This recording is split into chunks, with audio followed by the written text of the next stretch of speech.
Here goes the last Jedi. He trains who he wants to train.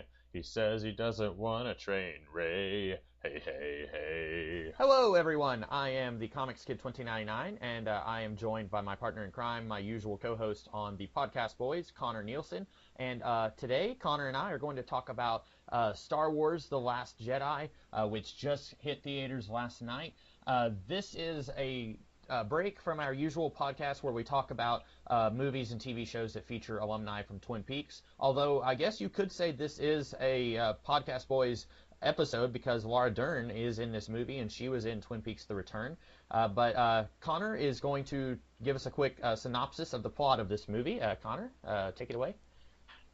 After the events of The Force Awakens, the First Order, which is the stand-in for the Empire in this trilogy, is launching a strike against what is left of the Resistance, which is the rebel stand-in for this trilogy. All while this is happening, there is a Rey, the main character from The Force Awakens. She found Luke at the end of Force Awakens, and now she is training with him, but he does not want to train her. And the rebels are being hunted down by the First Order, and Kylo Ren and Snoke and Force stuff. So, what did you think of this movie, Comics Kid?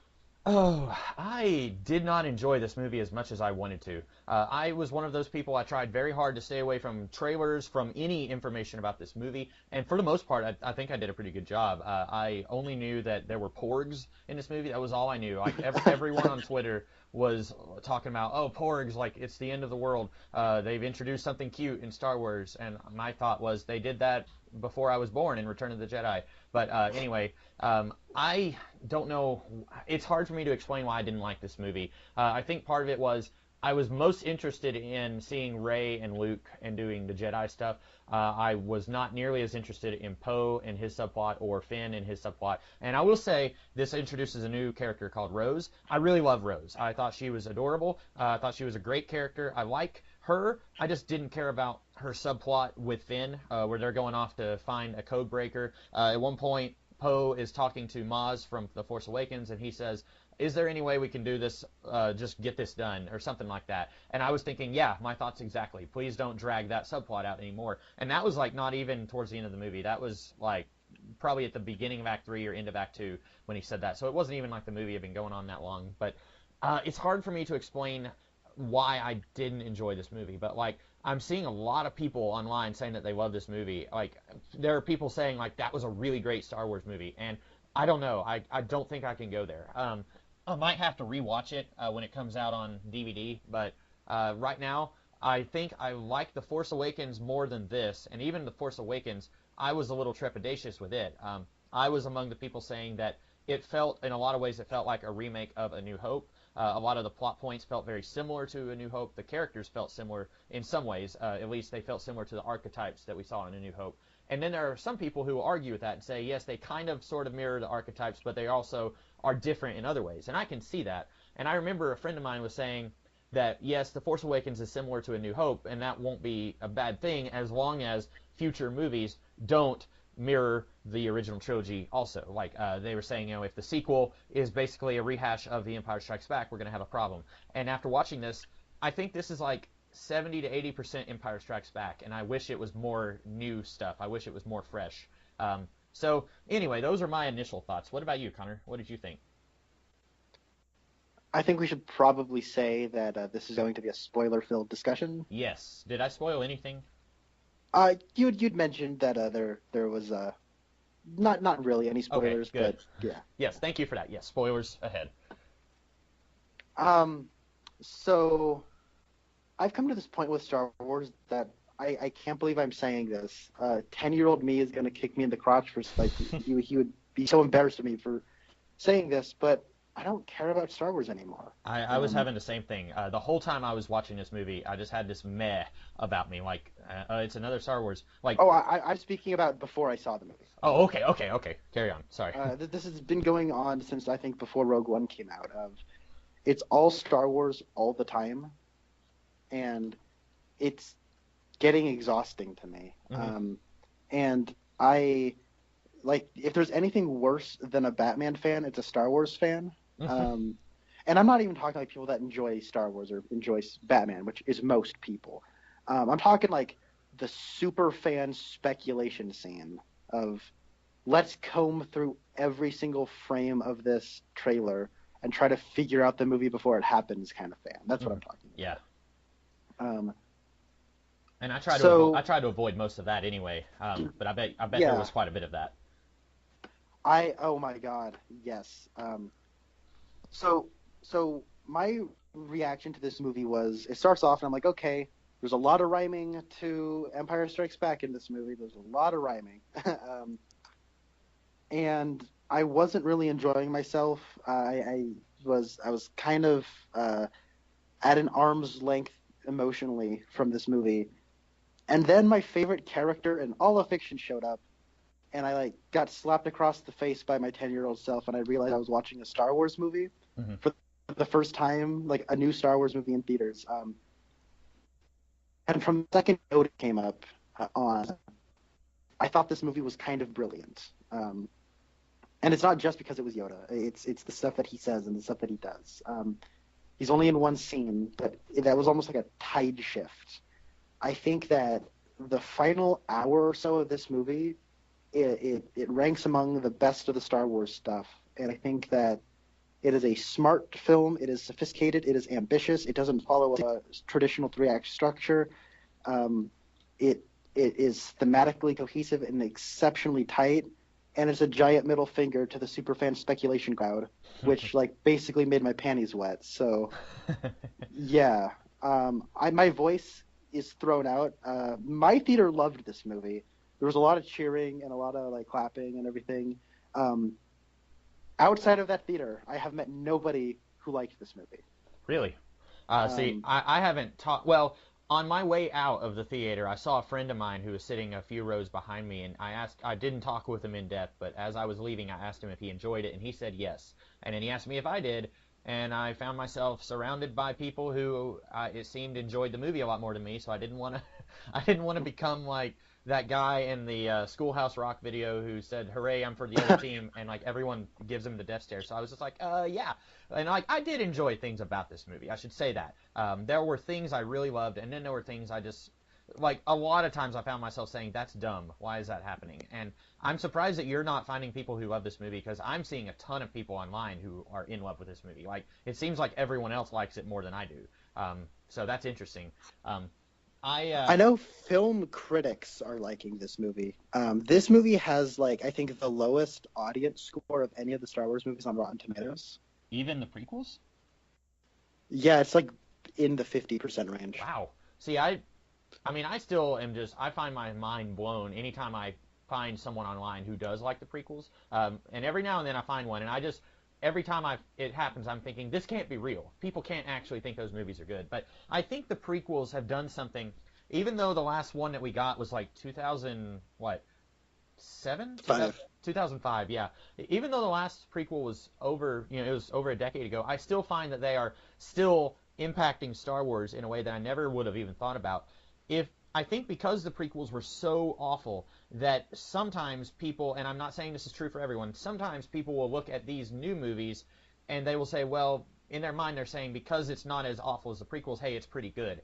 But like I'm sitting here thinking like, this isn't as bad as the prequels, but I'm still finding a lot of problems with this movie that I don't like. And I think if the prequels never happened, I think a lot more people would be seeing the problems. And now I'm not trying to say that I'm like smarter than everyone else. I think this may be kind of the opposite of the Justice League, where I enjoyed the Justice League movie knowing there were problems, and you hated the Justice League movie. And so I found myself like skeptical and worried going into that podcast. I didn't want to come out of that podcast hating it more than I did. And then with this, I think I hated this movie a lot more than you did. And I don't want to say I hated it. I just didn't enjoy it like I wanted to. And I don't want to be a Debbie Downer and talk about everything I hated about the movie and bring other people down when they ask me if I liked it. No, I understand that. One thing I was thinking about, I know you like Laura Dern a lot. I think you could have taken her role and gave that to Carrie Fisher, and you would have maybe had the same movie. I think that you could have had this antagonism between Poe and the Admiral, and you could have given that antagonism to Poe and Carrie Fisher in Princess Leia, and I think you could have it wouldn't have changed a whole lot. I found myself every time she showed up on screen wondering, what is she doing here? Like, when Poe called her a traitor, I honestly thought she was a traitor. Like, because her strategy made absolutely no sense to me. And still, even at the end, when they're giving her the hero's death, I still didn't understand what she was doing or why she did it that way. And so the whole time I was thinking, like, and I know they didn't know Carrie Fisher was going to die after they filmed this movie, but I found myself thinking, like, I'm sad because she did die about this time last year, and we're never going to get more Princess Leia, and we barely got any of her in this movie. She's in a coma throughout most of the movie, and I found myself thinking, like, we could have had her doing what Laura Dern was doing, and we would have had more of her in this movie. And I don't know if anyone else thinks that or not. Not from what I'm seeing. I quite enjoyed the Laura Dern character myself. I found that the reason they didn't have it be Princess Leia is because there's a conjoining, one of the conjoining themes of all these subplots is the idea of, like, a person who becomes a legend. Mm-hmm. And there's no way that Poe Dameron would, like, he would never lead a mutiny against Princess Leia. Like, at the beginning, it's established that he'll do what he can and, like, fly by the seat of his pants and disobey a direct order, but, like, he would never lead a mutiny against her. And I think the argument could be made that you could have just retooled it, but I think that having the absence of the legend of the Princess Leia legend, while she's away, everyone just sort of, like, starts to disagree with one another, and, like, everything just kind of all of this would have gone fine if they all just listened to Laura Dern. Like, there wouldn't be Finn and Rose stuck on the Snoke ship. There wouldn't be Poe damaging. You know what I mean? Like, there wouldn't have been all this stuff, right? I disagree. But I mean, still... if they all listened to Laura Dern, like, the reason they knew there were they were leaving all this, like, the reason the Empire knew that they were launching passenger escape pods was because of the intel from Poe and Finn that got over to Benicio del Toro. Like, if everyone just kind of listened to her, then all the rebels would have gone to the base without the Empire knowing it and all that sort of stuff. Like, that's how that whole thing would have gone down. And I see this as, like, a microcosm for the entire galaxy. Is, like, now that the Republic is gone, now that, like, societal order has seemingly gone away, what happens? So how is the First Order, like, taking over? And we see, because nobody's getting along, nobody's listening to one another. They're all fighting and, like, have hidden agendas and are going behind each other's back. And I like that. I thought that, thematically speaking, did a good job of tying to its own subplot, but also relying, going back to the Luke's subplot.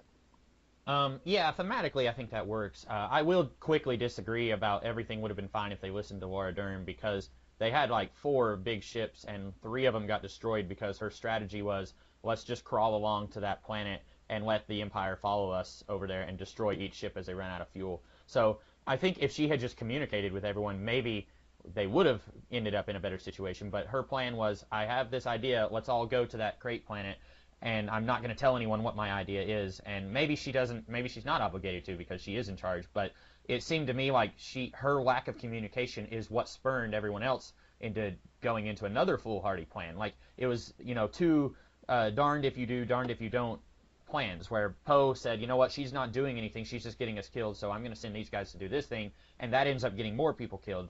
I don't agree with, if they just done what she was doing, everything would have been fine, because people were dying under her plan. Well, there's some lines about how, like, the pilots of those ships were dying, but, like, there's a line of dialogue about how they were able to get all the people from one ship onto the biggest ship.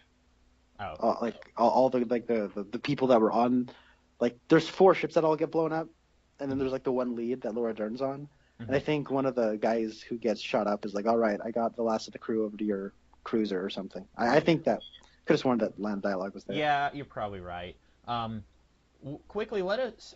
What did you think of? I assume when you talked about giving the middle finger to fans who are like, I'm assuming you were talking about spoilers ahead, by the way. Lord Snoke getting cut in half and. Yeah. So Yeah, I did think that was funny. I was kind of expecting whenever he said, I can see him, he's turning on the lightsaber, he's going to kill his true enemy. I was thinking, okay, yeah, it's going to happen, and I kind of think that's hilarious because I would have been fine if they had made him more of an important character and if they had revealed that he was somebody, because everyone was throwing out all kinds of rumors, like maybe he's Mace Windu, maybe he's Darth Plagueis, like maybe he's this or that. One joking one was maybe he's the stormtrooper who hit his head in the Death Star in A New Hope. But I'm okay with him not being a main character. I kind of think that's it's gonna force them to make Kylo Ren even more of a threat because he's not gonna have an Emperor-like character holding his leash and guiding him like we did in the original trilogy. But I guess I like it. Yeah. I did like another thing that I feel like was kind of a middle finger to the fans. Well, not necessarily a middle finger, but I like that anyone who is shipping Finn and Rey, I kind of like that this is not necessarily a middle finger, just saying, hey, there's another option. We can put Finn with Rose, and I really loved their friendship here. I thought that was perfect and great. I don't necessarily have. It looks like they're maybe getting ready to ship Poe and Rey because they hadn't even spoken to each other in these two movies until the very end of this movie, and I wouldn't have to have that. I wouldn't have to have every character in Star Wars end up with somebody else. I'd be fine with Poe and Rey both not ending up with somebody. I have a theory that Poe is sexually attracted to robots because at one point he says, "Hey, where's my droid?" And then he gives BB-8 a hug and like their heads gingerly touch each other. And I have this. I think that we've got enough evidence to say that Poe, his sexual orientation is robots. Then he gives BB-8 a belly rub. It was so cute. I guess to answer one of your things, I didn't find the death of Snoke to be funny. I thought it was awesome. Oh, I did too. Yeah. My thinking was everyone was like, "Who's Supreme Leader Snoke? He's got to be somebody." I'm like, that to me seemed so arbitrary, and it came out of nowhere. Like there's nothing anybody said. There was nothing that was even set up or even implied. Like I remember just hearing before Force Awakens came out, people were like, "Who do you think Snoke is?" And like, who's Snoke? Yeah. Oh, he's the big bad guy in the new trilogy. Who do you think he is? I don't know who Snoke is. And then I watched the Force Awakens, and I'm like, oh, he's just some creepy jerk who sits on a big throne and is a hologram throughout this movie. And I was like, what if? Now this is kind of a crazy idea. What if he's just some guy called Snoke? And then it turned out he was probably just some guy called Snoke. Yeah. And that was one of the most delightful experiences I had in the theater because it was so weird to me. And it's like Johnson doesn't care about I'm seeing this everywhere. Johnson doesn't care about fans. You know, we all speculated for years on who Snoke was, and he was nobody. It's like, no, you brought that on yourself. If you were okay, I'm gonna make this movie. All right, it's called Star Trek, the Fire Planet, right? And then there's going to be this captain, and people are gonna be like, "Is he Khan?" I think he's Khan. Why do you think he's Khan? Because this is a Star Trek thing. What is? Oh, it's so arbitrary and weird to me. I guess that he was anybody. I guess the reason people thought he was somebody was because he's a Force user, and as in the original trilogy, we didn't have that many Force users. We had, we didn't see that many. We had Luke, we had Obi-Wan, we had Yoda, and we had the Emperor and Darth Vader. And that was all we ever saw. And we had this. We were told that pretty much all the other Force users were killed off. There were only ever 2 Sith at a time, and the entire Jedi Order was exterminated. So who is this guy? Like that, I guess I can see why people were thinking he could be somebody, but it didn't matter to me who he was. Every time I saw a Lord Snoke theory, I just rolled my eyes and said, it's not going to be that person. And so that didn't bother me. Also, I am so glad that Rey's parents are not in any way connected. Thank you. Yes. Thank you. That was my next point. When they're like, your parents are nobody, I went, oh my God, yes, Rian Johnson, keep talking to me like that. Yeah. Oh, I love what I'm hearing. I was dreading the point where they were going to say, you are also Han Solo and Princess Leia's daughter. I did not want that. I did not want her to be Luke's daughter. If I had to have her be connected to anyone, the one I was wanting was that Obi-Wan got frisky with somebody during the prequel trilogy, and she would be his granddaughter. That would be what I would want if they were going to do that. But I'm glad that they didn't. I'm glad that they said she's just a character. I think that's great. That's probably my favorite part of this movie. And speaking of Rey, I really like her connection with Kylo Ren. It's a little weird, I will say, that she goes from like tears running down her face, screaming at him, calling him a monster, to like, hey, there's a little bit of good in him. I saw it. I can turn him. And then I'm glad they didn't, because at the end of The Force Awakens, when he kills Han Solo, I took that to mean he is irredeemable at this point. Like, the fans are not going to forgive the character who killed their favorite Star Wars character. So he is, like, we are not going to redeem Kylo Ren like we did Darth Vader. That was what I took. And so throughout this entire movie, when Rey was saying she could redeem him and bring him back to the side of good, I was shaking my head saying, no, please don't.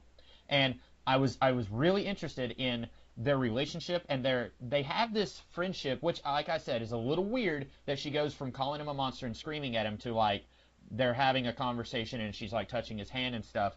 But I did like that repertoire that they had, and the connection between them. And I loved getting to see them tear up the guards in Lord Snoke's chamber. And then I was really happy when he didn't turn back to the good side, when he said, hey, let's just kill everything. And talking about themes, there's a thematic connection between Kylo Ren and Luke, because Luke is saying throughout this whole movie, the Jedi Order needs to die. And then Kylo Ren is saying the same thing. He says, let all the old things die. I love that there's a connection there between those two. What did you think of the revelation? I guess there's two revelations about Luke here. There's one that Kylo Ren gives us, and then later on there's an addition to that Luke gives us. What did you think of that? I liked it. This felt like I've seen this sort of situation play out, like the unreliable narrator thing. Somebody tells us a story, and then the other person involved is like, no, here's how it really happened. And they're actually kind of right from their point of view. And then the one character who's being told, it says, hey, the other guy told me this much. He's like, well, yeah, but this is also what was going on in my mind. And then it's revealed, okay, it's a little bit more complicated than what we are initially told, because the person who initially told us was withholding information because they were trying to be vague and stuff. I've seen this situation play out 100 times, but, like, I don't know, it worked for me just fine. So what you're saying is, what I told you was true from a certain point of view. Yes. That's both a reference to Return of the Jedi and also Robot Chicken, one of my favorite Star Wars skits from that. I liked it. Luke has traditionally always been not a pure good Jedi. If Jedi are supposed to be like 100% nice and Sith are supposed to be like, 100% not, Luke was never fully one way or the other. Like in Return of the Jedi, he channels his anger and uses it in a positive way, so it makes sense that he would, for a brief second, contemplate killing a kid. Especially one that, he senses darkness in him. So I like that, and I like that that's not necessarily the reason why Kylo Ren is the way he is, but it is the straw that broke the camel's back. And I like that Luke is not faultless in this. I like that.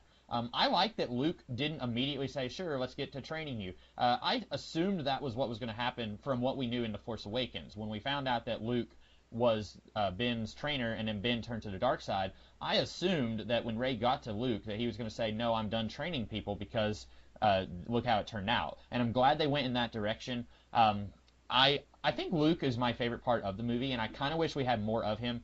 He had two of my favorite lines. One of them was when he said, everything that you in that sentence is wrong, and it was funny the first time, and then the second time it's a lot more emotional when he says it again to Kylo. And then also when he said, nobody is from nowhere, and she said, I'm from Jakku, he said, okay, that is pretty much nowhere. I like that. I thought that was funny. Do you want to talk about the reveal at the end about where Luke was? Can we talk about that, or? Yeah, because it's awesome. Okay, so you like it. I like it, but at the same time, I had a question about it. So, if for anyone who hasn't seen the movie and you didn't care about spoilers, so at the end of the movie, Luke comes to the planet. Did they call it the Crate Planet? I don't know. I thought I heard someone mention Crate, and I don't know Star Wars like everyone else, but I was pretty sure Crate was like on Tatooine, there's a skeleton of a big dragon, and I thought that was a Crate dragon. So I thought that was like a type of animal or something, but they're acting like Crate is a I think it's Krayt, and they're acting like that is a substance that you use to build lightsabers. I think didn't they mention this? That's Kyber. Kyber. Okay, so I'm getting those two confused. Never mind. But they go to this planet, and then Luke shows up out of nowhere, and he talks to Leia a little bit. He gives her Han Solo's dice, and then he goes out there, and he has a pretty awesome scene against the First Order, and then later against Kylo himself. And then, spoilers, we find out he was not there, and it was actually a Force hologram. And that makes sense because when he's on that planet, his hair is shorter. And I thought to myself the whole time, I'm glad that Luke wasted time getting a haircut when, like, the fate of the galaxy rests on him getting there fat. And then it's like, oh, okay, he didn't. He's not there. Gotcha. And then... And he's got a lot more pepper in his beard than salt, and that's the way he looks in those flashbacks. Yes, with Kylo yeah. himself. And I like the reveal. Here's what I don't get. He speaks to 3PO. 3PO sees him and says, like, oh, Master Luke, and he winks at 3PO, and maybe Luke has a sexual attraction to droids. I'm just kidding. Poe does, Luke does not. But anyway, I don't get this. Any of the sentient beings who are flesh and blood, the Force can move through them, and he can make them think that he's there. Okay, I get that. I don't get how it works on a droid. And I'm just nitpicking at this point, but I didn't understand that. Oh, I didn't even think about that. I don't want to bring the movie down. It is an awesome scene when he reveals, like, hey, just kidding, I'm not really here. I love that. He uses a line. He says, see you around, kid. And my mind immediately went to the 1989 Batman movie, and I was like, oh, Mark Hamill played the Joker, and the Joker said, see you around, kid, in that movie? That's probably not what they were thinking about, but that was what I was thinking about. I guess, it doesn't bother me at all that, C-3PO can see him. It really doesn't bother me that much. I was thinking about it in the theater, though. I was like, oh, okay. But, I mean, it's one of those things there are things like that in every Star Wars movie. My favorite Star Wars movie is A New Hope, and at the beginning of the movie when 3PO and R2 escape from that ship, and the Empire is looking for stolen Death Star plans, and they say, oh, don't worry about it, that ship has no life forms on it. When they're looking for stolen Death Star plans that have no life forms, it's one of those things where the entire plot of the movie hinges on these two characters being idiots in A New Hope. And so, Obi-Wan Kenobi is hiding from the Empire using his last name, stuff like that, where it's like, wait a minute, that doesn't make sense. But I'm able to get past stuff like that. For me, though, and maybe talking with you has made me enjoy this movie a little bit more. You're right, the themes are great here. There are still things about it that, if I rewatch it again, I'll be like, I don't like that, but I love this, and I love this. I am curious what's going to happen in the next Star Wars movie, because I believe it has been confirmed that J.J. Abrams will be directing the next one. So this is interesting. I'm glad you brought this up, because Episode 7 happened. I watched it, and I was like, I want to see Episode 8 right away. And then I watched, then I kind of got sick of Star Wars because it's everywhere all the time. And who do you think Lord Snoke is? Who are Rey's parents? They're nobody! And that was I can't tell you how wonderful that was being in the theater. It was it was made specifically for me. Yeah, that's right. They're nobody. But then I see Episode 8, and I don't really have a pressing desire to watch Episode 9, and that's not a bad thing. Because when they killed Snoke, I was watching this with my friend, and he was sitting right next to me. He was like, what are they going to do in Episode 9? It was when I was like, yeah, no, what do they do in Episode 9? So there's a lot of possibility, and it's really exciting in the future. And what's his face? Rian Johnson wrote a story treatment for Episode 9. Oh. Back when Colin Trevorrow was going to be directing it, it was going to be directed by Colin Trevorrow, written by Colin Trevorrow, and Colin Trevorrow's writing partner. Story by Rian Johnson. That was the idea. But then after Carrie Fisher's death, and then what's-his-face, Colin Trevorrow getting fired, and him getting removed off script duties as well, we're going back to the drawing board, page one rewrite. J.J. Abrams and Chris Terrio are going to be writing the screenplay for Episode 9. J.J. Abrams will be directing it. And now I'm thinking, but are they still going to be working off of Rian Johnson's story?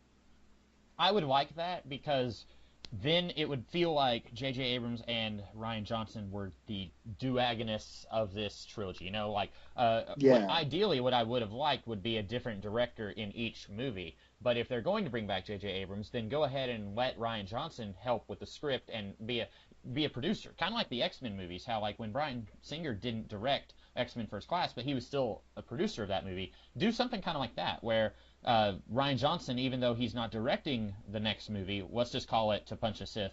Have you heard that joke? The Force Awakens, The Last Jedi, To Punch a Sith. Oh, that's good. I hope that's what they won't call it that. But in the next movie, let's go ahead and keep Ryan Johnson involved a little bit if you're going to bring back J.J. Abrams, and then it will kind of feel like these two guys together, even though we know that's not the case, it will feel like these two guys were executing a vision throughout these 3 movies. Yeah, no, I agree with that sentiment wholeheartedly. And Ryan Johnson's also going to be getting his own Star Wars anthology trilogy. So. Oh yeah, I forgot about that.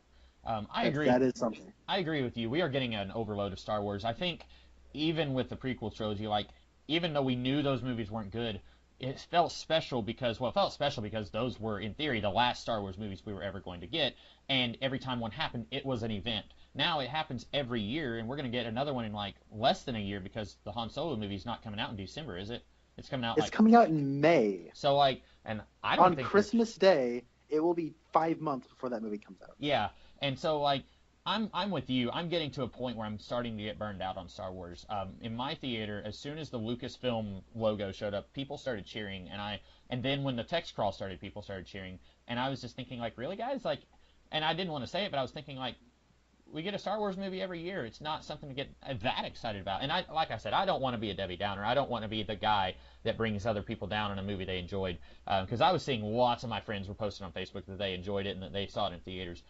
There was a woman behind me as soon as the Lucasfilm thing, and as soon as one guy like let out a huge like holler, then this woman was like, "Oh, thank you, Jesus!" And I really just wanted to turn around and say, "Are you thanking Jesus for this movie? Really?" Like, I mean, I get being excited for it, but I don't think I'd be that excited for it. But real quick, my last question. Do you think they're going to bring Mark Hamill back as a Force Ghost? Yeah, sure. I would. On the one hand, he was my favorite part of this movie, and I want to see more of him. On the other hand, I kind of want to see Rey forge her own path, and I don't want Luke's presence there to forbid her from forging her own path. So I'm kind of I think torn. we will have a Luke Force Ghost in the sparing way that we got like a Yoda Force Ghost. Okay. Or like they only sort of come there at like moments of need. Right. Like in the original trilogy, we got more Alec Guinness, but just briefly in each, like, you know, his voice, and we got to see him like in 2 scenes in Empire, and I think like 2 brief scenes in Return of the Jedi. So maybe like that, yeah. I was a little sad when I saw that, because then I was realizing, like, okay, they've killed off Han Solo, and now they've killed off Luke, and then Carrie Fisher died in real life, so that is that cuts it. Like, the next movie will, unless Luke is there as a Force Ghost, then there won't be any more connections to the original trilogy. And I guess that's good, because way back before we knew anything about The Force Awakens, my big thing that I wanted with these movies was I want the original cast to be there, but I don't want them to be the main characters. I want to have new characters doing new things, and I think we're halfway there. So, yeah, I think this next movie, it'll be very interesting to see where they go now that they don't have any more connection to the original trilogy. Yeah, I want to talk about Yoda for a second, because that was wonderful, and the thing that like got me on this movie's wavelength. Mm-hmm. I love sassy Yoda. Like, he's my favorite. Like, he's a great character design, but there's more than just a character design as to why Yoda's my favorite character, like, ever. Mm-hmm. He's just like, he's a wise old sage, but he's also a comic relief character, and like, I don't know, there's like if he were a Twin Peaks character, he'd be like Dale Cooper. You know what I mean? Like, mm-hmm. that's the kind of, like, I'm always attracted to characters who like seem to have it figured out, and they're just at peace with themselves, and like they don't get angry, and they're not jerks. So you love Kylo Ren, right? I do love Kylo Ren, yeah. But not for those reasons. But not for those reasons, yeah. No, I also love Whiplash. Right, fair enough, yeah. But like, I think that like that's like the kind of character that I really enjoy, and it's like, the complaint that I can hear someone saying is, oh well, there's no conflict within them. It's like, yeah, but that doesn't mean you can't tell stories with them. So that's what I really enjoy about Yoda, and him showing up and like burning it down with like the lightning. And what's really cool is like he like Luke is still learning in certain areas, and I really enjoy that where he's like, oh yeah, those were quite page turners, huh? So you read them, Luke, huh? It's kind of funny. There's like a interesting, like you can see that it's like a nudge at like religious people of, so you've read the Bible, huh? Oh you have. So Yeah, the Willy Wonka face. Oh, please, that I can very easily see Yoda just like leaning down like his Force Ghost and doing that, like leaning on his arm, saying like, "Oh, you've read the Jedi text, have you? Tell me your favorite verse or whatever." Yeah, I really enjoyed that he like Luke's like, I'm gonna burn it down, but you can tell he was conflicted about it. And then Yoda strikes it down with a lightning bolt. And he's like, "Yep, I did it. No worries, no problem." And I really enjoyed that that Luke is still someone that is thinking too materially. Like this is a sacred text. I'm putting importance not on the information itself necessarily. I'm putting in like I'm assigning an object a sacred nature. Yeah. And then Yoda's like, no, it's not about the physical. That's not what the Force is. It's about the emotions that bind us all. It's about the discipline. It's about the theory. It's not about the physical. And that's kind of his last lesson. And so I think it's really cool then that when Luke does encounter everyone else at the end, he's not physically there. And I think that's really cool. I liked seeing Yoda. At first, I thought when I saw, the camera kind of pans around and when we see Yoda behind his head, I thought maybe we were going to see, somehow I thought they were going to see Obi-Wan also, and just, like throw in all of the Force Ghosts that we saw at the end of Return of the Jedi. I'm glad they didn't do that. I know some people are all for let's use CGI to recreate actors who are no longer with us and make them look young, and I'm for that sometimes. I wouldn't want to see that here. I think it would have been distracting if we tried to use an Alec Guinness Force Ghost, even though he's been dead for like longer than I've been alive. I think that I'm glad they did it this way. Yeah, I agree. I guess one thing I wanted to touch on is I think that while the house is pretty, I think some of the props holding it up are a little flimsy. I love Kylo Ren as a character. I think he is one of the best screen villains that we've had in a very long time. I really like him a lot. I like how in The Force Awakens he was just a snot-nosed little brat who had like a Napoleon complex, right? He's a little man, but he wants to be this big bad dude, right?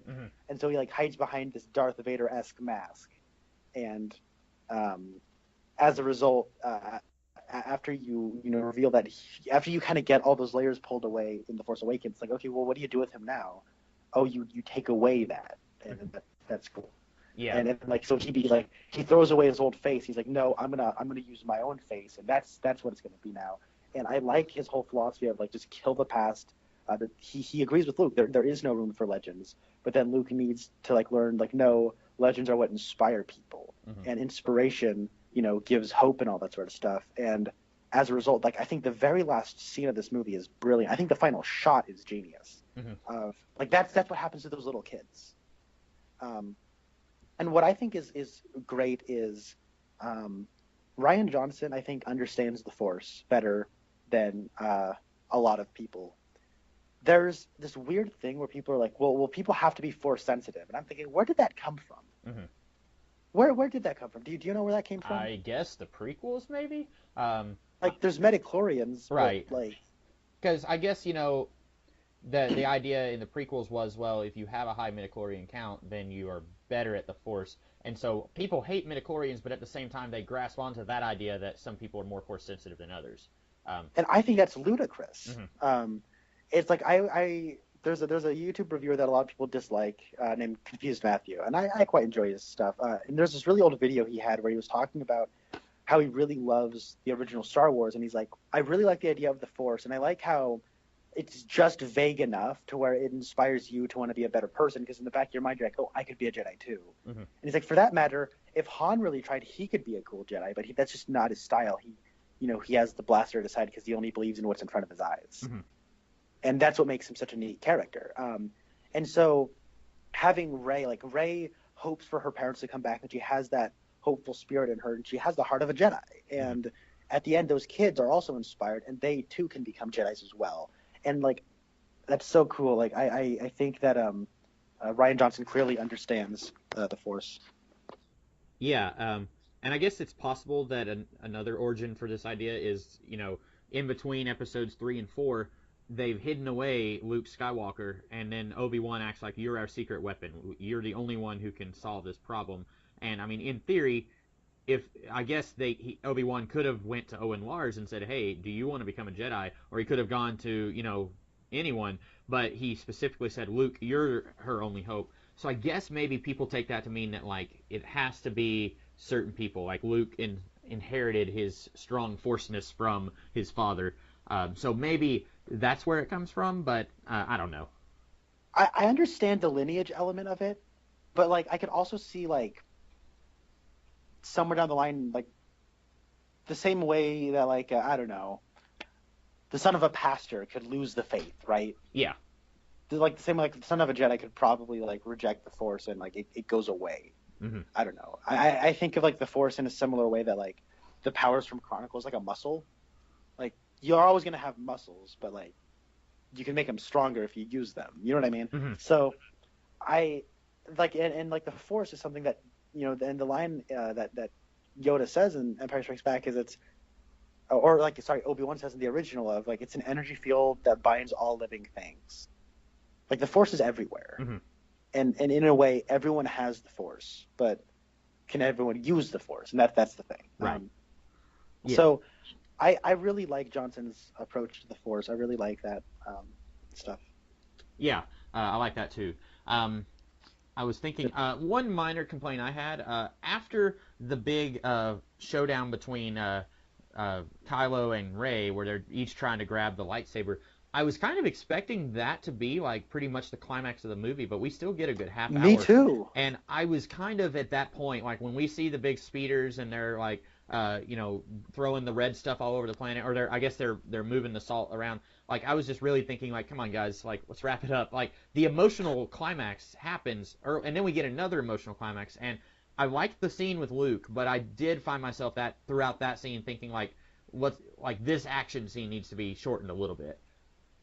Interesting. Yeah, I've heard some people say that. And I understand where that line of thinking comes from. Like, I get that. I've been there with movies before.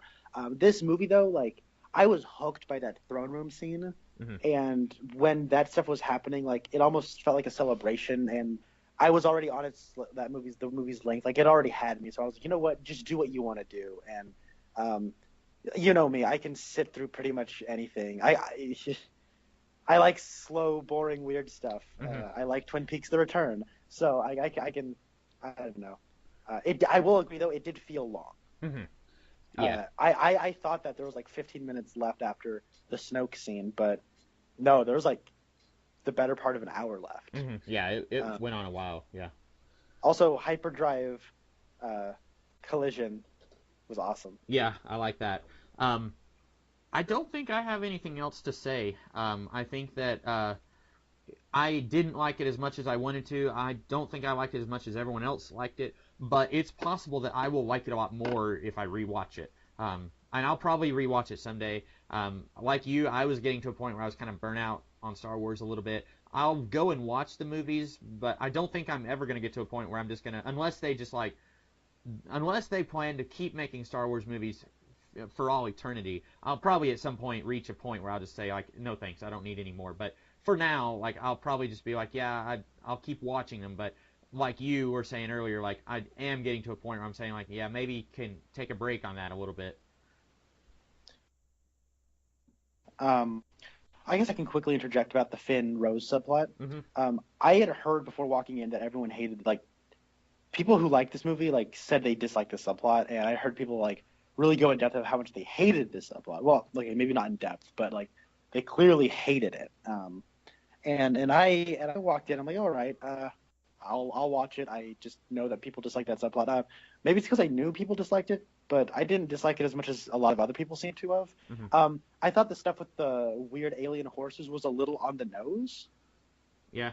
But and the big scene where they break out all the horses, that's the worst looking special effects in the movie, I think. And sure, I could maybe do without it, but overall, I really like that subplot. And when the showdown between Finn and Phasma happened, I thought that was awesome. And then BB-8 hijacking the AT-ST was awesome. Mm-hmm. And then I really like the Benicio del Toro character quite a lot. And he's a character that I guess a lot of people don't like, and I don't know why.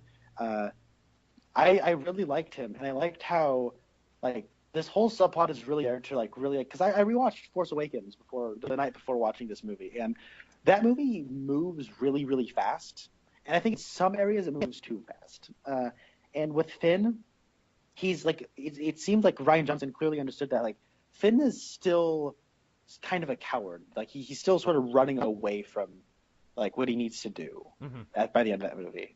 He stands to like defend himself against Kylo Ren. He's like, I'm going to protect Rey, but then like he gets his butt handed to him by Kylo Ren. It's like, well, yeah, if that happened to me, I would probably also try to find my way out. You know what I mean? Yeah. And then I wake up and it's like, oh crap, the Empire's just chasing us and we're probably going to die. Yeah, I'm getting out of here. But then he meets somebody who's a lot like him in the Benicio del Toro character, just a lot more jaded and like older and experienced than him. And I like how like by the time he's ready to like run into that battering ram cannon at the end of the movie, like it felt like he had come to a place and he'd seen enough stuff over the course of the subplot to where no, I do need to stand and fight for a cause, and I'm standing with the resistance now. And so I really liked how the subplot played out. I like how it took its time, and I like how we ultimately got there. I guess we're going to be opposite day today.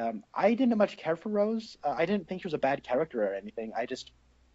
She seemed to exist, and that was about it to me. Yeah, I guess they have a problem here because the new characters in the first one, well, Rey and Finn felt like they were developed pretty well in the first one, but Poe, like he was gone for like 2/3 of that movie, and then just kind of comes back out of nowhere. And I still, watching The Force Awakens, I still don't understand how he survived, and somehow he left his coat, but then he survived, like, without a scratch on him. And then we have stuff like that here, like, at one point when Laura Dern crashes the ship into the enemy ship, and then, like, Rose and Finn are about to get executed, and then suddenly everyone in the room is dead except for Rose and Finn. I thought that was a little weird. That's another one of my nitpick moments. Like, I just wanted to stand up and say, hey, how did those two survive? And literally everyone else got knocked down. Like, I thought that was weird, but I think that they had a lot to juggle here. They had to further the story of Finn, further the story of of Poe, further the story of Rey, and then also introduce this new character, make her feel substantive, and that's a little bit difficult to do when you're also doing all this other stuff. I was, I guess, in the same way that people who were saying like Poe didn't have a whole lot to do in The Force Awakens, but we'll get to see him do more later on. I guess the same for me with Rose. I liked her, and I would like to see more of her later on and see what they do with her later on. Yeah, I like. I think that the movie does like that's why I talk about like the props holding up the house are a little flimsy. Like I think this is so big and ambitious, and it does feel like an event blockbuster epic to me. And it does start to. There's a little bit of like a what's it not collapsing under its weight, but like it's sagging under its weight a little bit. Yeah. And I think it's a little less graceful in a lot of the details. Rose isn't a really fully fleshed out character, even though she does have a lot of screen time, and she's there to serve this character arc of another person. And while I like his character arc, how he gets there is based on another character who doesn't really have a whole lot to her. And I think the same could be said about Snoke. I think that we don't get enough of his philosophy to understand why Kylo Ren is like, he went to Luke, and I understand why he left Luke and how he felt like this is bad. But then why does he go to Snoke? And other than Snoke just kind of being an overall like, kind of like douchey to him, I'm like, I don't get why he's like, no, this is so bad. All old things need to die. You know what I mean? Like, yeah. I don't get, like, I felt like, Andy Serkis is being really slimy and mean enough to Snoke. I think he's doing that well, but I wish there was more in the script of like his worldview and like what he, you know what I mean? So Mm-hmm. yeah, I guess I you think could. do. I guess you could say that like Kylo Ren, he had a bad experience with his previous teacher, and now he's got a abusive relationship with his new teacher, and so he's just kind of making an internal jump in logic, like, well, these two guys were both terrible teachers, so, and they're both old guys, so like let's let all the old things, and he's also got this horrible scumbag of a coworker who has just said nothing but nasty things to him in this movie and in the previous movie. So now he's just thinking like the First Order, everything. Let's just get rid of it all, like because it's all been horrible to me. I guess that's. Oh no, he's not wanting to get rid of the First Order. He wants to take over the First Order and lead like a revolt to like stop the resistance because it's led by legends. It's led by his mother. It's led by Luke. I guess I was. He has. Do what? Did you say something? And you talk about how he has an and he talks about how like he has like an abusive relationship and all that stuff. Like that's clearly what they're going for, and I really like that on principle. I just don't think we get enough of Luke's philosophy to where I understand why Kylo Ren turned away from that. I don't get enough of Snoke's worldview and philosophy to understand why Kylo Ren also rejects that. Other than I see that he's abusive, but I want more spoken about the philosophy behind that. Mm-hmm. Okay, yeah, I get that. Was there anything else that you had to say about it? Really cool action scenes, really good lightsaber fights. It was awesome. There was space guns. I want to know who Rose's parents are, though. I think that's a real mystery that they can explore in a trilogy. No, I really really liked this movie, and I found it to be excitingly ambitious, and it went its own way, and everyone seems to hate this movie, but that's fine because I like it a lot, and I am probably going to like going back and watch this and Force Awakens in a double feature is going to be, I think, rather exciting. Yeah, I don't get why everyone seems to hate this movie, but you don't seem to see that at all. But I wish I had your social circle. Yeah, well, I did see. I mentioned that most everyone I'm seeing seemed to like it. There was one guy. I'll go ahead and say Brown Coat Eric. He hates the movie.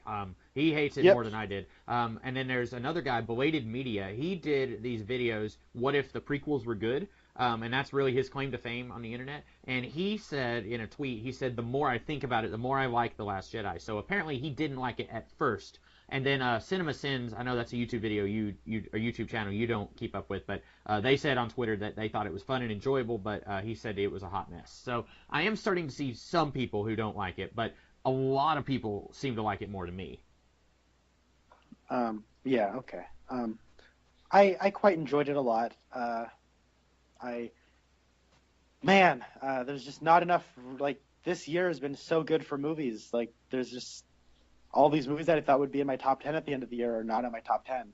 Mm-hmm. I had to make room for Star Wars, guys. Yeah. Sorry. That's all that we'll have on Star Wars, and then we will try to be back next week to talk about another Rian Johnson movie, Looper, and we'll get that up sometime next week. And then that may be the last one that we'll have for this year, because I will have some family coming to visit after that. But then we'll be back next year with some more Podcast Boys stuff. So in the meantime, I am the Comics Kid 2099. And I'm Connor Nielsen. And we will see you guys in the future. Have a good one. There goes the last Jedi. He trains who he wants to train. He says he doesn't want to train Rey. Hey, hey,